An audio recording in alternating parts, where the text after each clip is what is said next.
British Columbia has introduced legislation that could have huge ramifications for real estate in their province.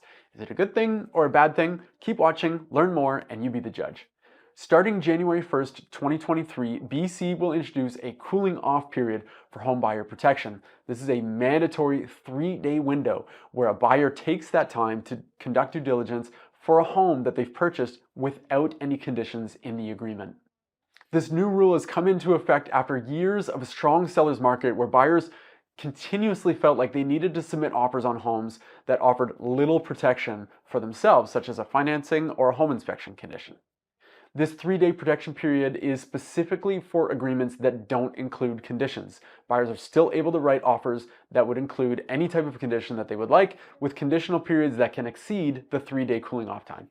If a buyer chooses to back out of the deal during the cooling off period, they must pay a fee. It's $250 for every $100,000 of the purchase price. So for example, if a buyer purchased a $1 million property and chose to cancel the agreement, they'd have to pay $2,500 to the seller.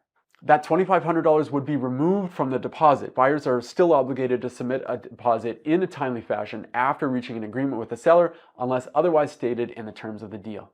A question that I have is whether that cancellation fee applies at all times or whether there are certain circumstances.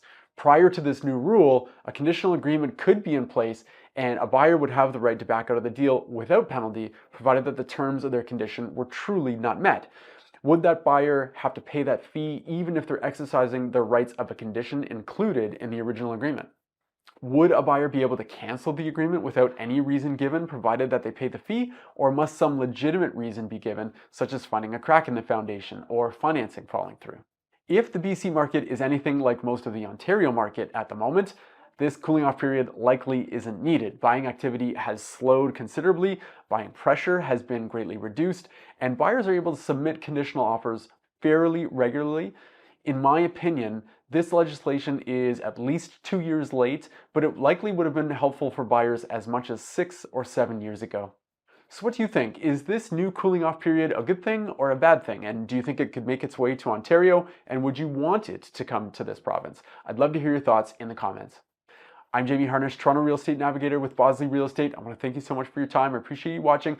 If you enjoyed this video, I would be thrilled if you would like it, if you would share it with somebody who you think it would make sense to see it, and if you would subscribe to my channel to catch all upcoming videos.